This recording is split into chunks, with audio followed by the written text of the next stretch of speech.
What's going on, guys? Tower number 9 here, and I am excited to bring you the first installment in my new Force 5 series. So this is a series where I am going to be playing at least 5 games with every leader from the new Twilight of the Republic set, and then reporting back on my findings. And I'll tell you, the first one that I've been working on is Captain Rex.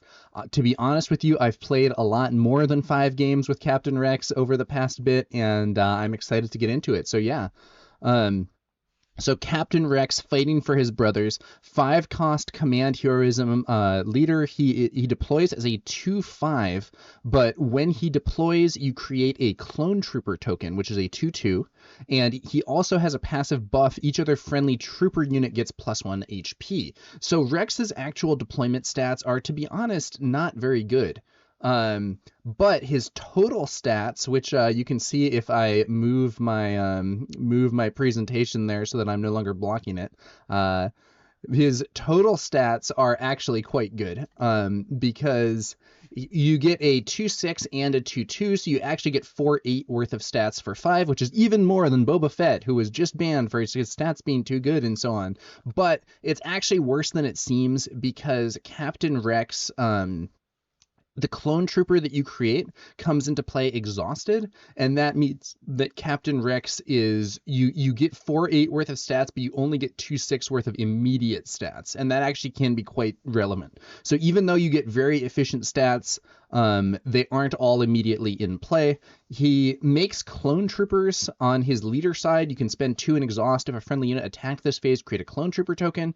So that's a bad rate, but it doesn't cost a card. So normally a 2/2 unit, you could actually get a 2/2 for 1, and maybe even get some upside as well. So like a Spec Force soldier is 1 for a 2/2 with a relevant ability. So paying 2 for a 2/2 isn't great, but it is worth noting that it doesn't cost a card, and so that can be pretty effective.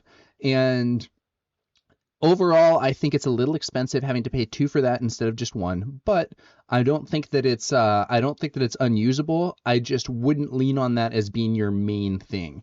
I found this ability to be most relevant in situations where you have to play off curve. It lets you make up some of that difference. So let's say it's the 4 resource turn and your best play is a 2 resource card. Well, with Rex, you can play the 2 resource card, and then if you had something attack, you can also make a clone, and that's often going to be better. He is also quite good at enabling coordinate, because when he flips, you get Rex and you get that clone trooper, so now you have 2 units. If you have a 3rd unit with coordinate, it just got coordinate enabled immediately. So that's the overview of the leader. And this is what I ended up building with him after some refinement. Not all of this is set in stone. I still need to do some more testing, but this is my Force 5 Rex deck.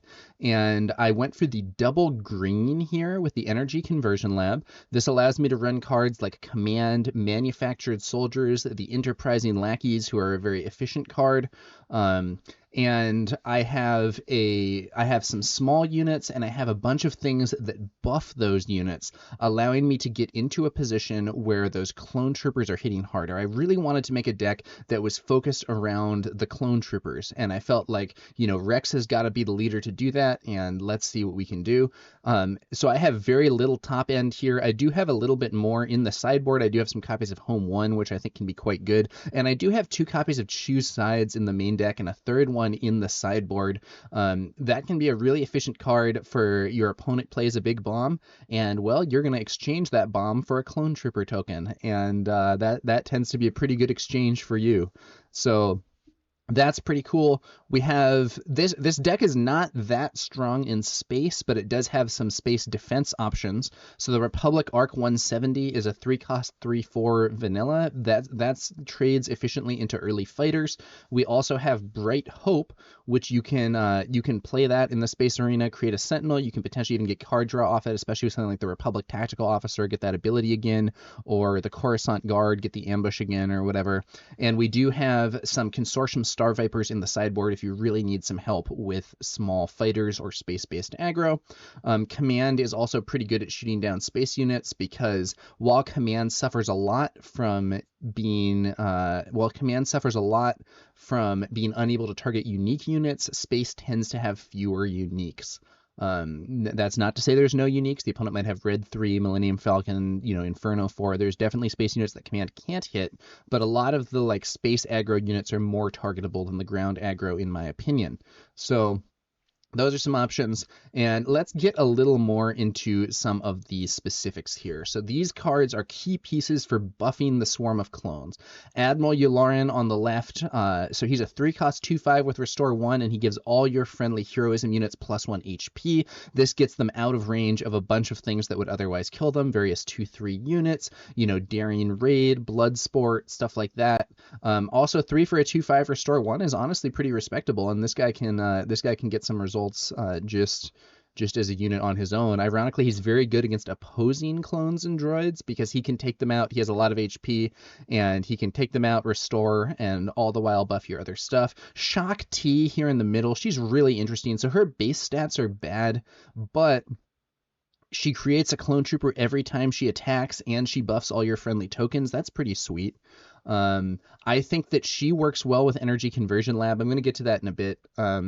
But then Clone Commander Cody on the right here is kind of the linchpin. He's a 4/4 for 5, which is, again, bad stats for cost, but he has Overwhelm and he has Coordinate, giving every other friendly unit +1/+1 and Overwhelm. Doesn't just apply to your clones. If you can get a wide board and get Cody on the field, he's buffing your whole army, and he can be the real, you can really take it all to the next level. So the idea is you're trying to generate a bunch of clones, and you're using these synergy cards to buff them up and get them into a good spot.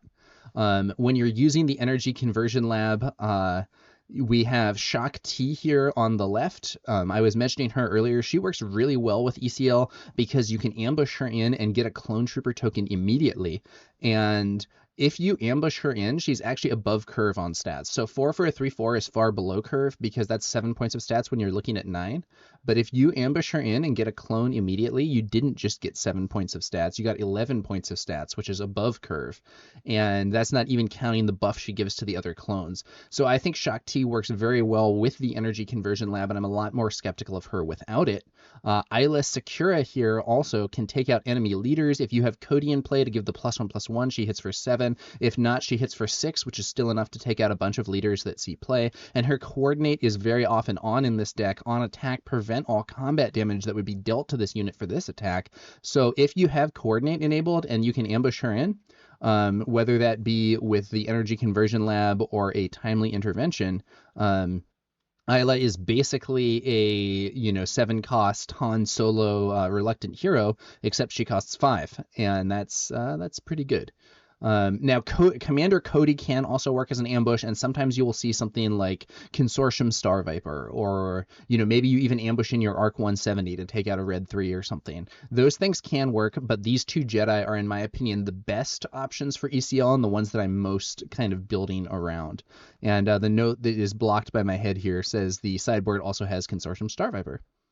So why green over red? So if you're playing double green, you're limiting your options. You could be playing red, and you would have access. So you'd have Tarkintown is an Energy Conversion Lab, but in a situation where you're likely to have a bunch of small units, you can easily find an opportunity to hit an opposing unit and then use Tarkintown to clear it. And you get Batch Brothers, a 3-cost 2/1 that creates a Clone Trooper token when played. Probably one of the stronger clone-based units in the game right now. Well, there's also some other cool stuff with red. You can play the low altitude gunship, which is a good high end unit. And I want to say I did play a bunch of games with a red version of this deck, and I was testing stuff out there. The low altitude gunship is sick. I had that originally as a 2x, and it went to a 3x because it was going really well. So I do think there are some cool plays that red has to offer, but Energy Conversion Lab is, in my opinion, really a important base for this, especially with the ability to enable those plays with Shock T and Isla Secura that I was talking about. And Batch Brothers is a good card, but you could play Manufactured Soldiers and get 2/2/2 clones instead of 2/2 and a 2/1. And as a result of that, I ended up thinking that the double green version of this deck that I built was more effective. I'm not saying that this is a super honed competitive build that I've played 100 games with.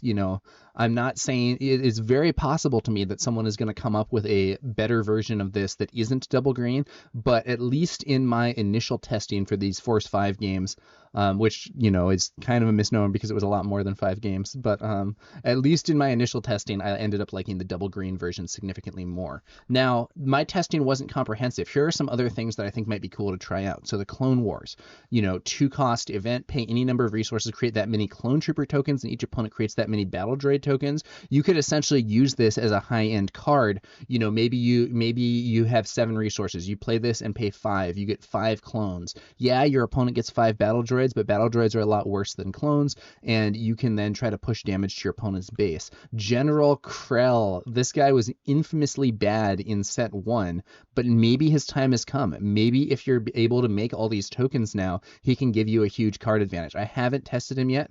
I think he's thematically fitting for this type of deck, and I think he could end up being powerful. But haven't tested him yet. Then over here we have the General's Blade that attaches to a non-vehicle unit and allows you to discount the next unit that you play. Could be a great complement, especially to Shaak Ti and Isla Secura, but you could also just throw it onto Rex or something just for the stats and ignore the buff there. I think there's at least some potential, but I haven't actually tried it out yet. And I want to say also, I think there's other ways that you could build this. So another approach would be maybe you're going to go for Trooper Synergy.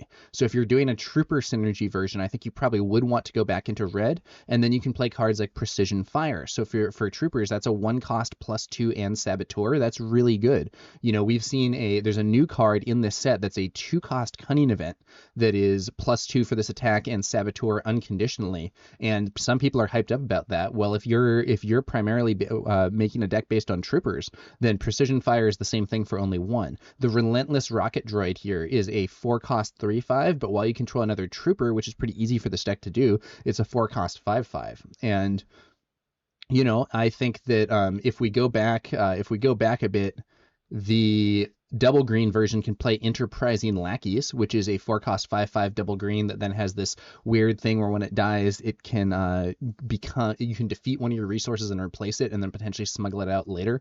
But maybe the Relentless Rocket Droid is gonna take that slot if you do the Trooper Synergy. And then you have even Squad Support, 3-cost upgrade attached to a non-leader unit. Attached unit gains, this unit gets +1/+1 for each Trooper unit you control. I think this card is often going to be below the curve, but if you're trying to flood the board with Troopers, I think there's some potential there. So that is another one that I think would be interesting to try out. I'm not currently doing that version.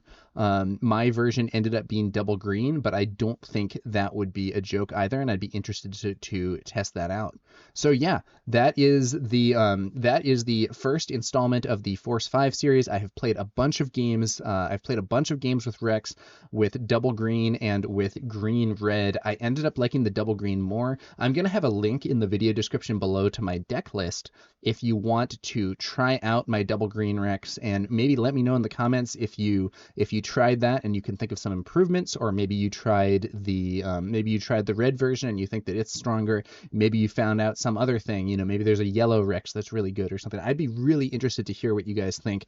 But at least from my initial testing with Rex, I ended up liking the double green version most, and I honestly think it's really fun. I like these sorts of swarm tactics. Now, where is this going to end up in the meta? To be honest with you, I don't know. I have not been doing intense competitive meta testing. I've been doing more exploratory, try stuff out, try to hone the deck, figure out a better version of it, and so on. But I have not been running this through a gauntlet of all the most competitive builds or anything. This is just a starting point. However, I'm pretty excited to be exploring this new set with you guys, and I'd be really curious to hear what you guys think about this stuff as well. Okay, that's going to about do it for this one, guys. Thanks to y'all for watching. We're going to have some more Force 5 videos coming up as I continue my exploration of all the leaders here in Twilight of the Republic. Thanks again for watching. Be sure to like and subscribe if you want to see some more content like this. Also, if you don't like my video, please feel free to dislike. It's sort of weird to tell people to dislike your video, but I genuinely do find that to be useful feedback on what sort of content people want to see and what they don't. So there you have it. Thanks again for watching, and I'll be back later with some more Star Wars Unlimited content. I will catch you guys later.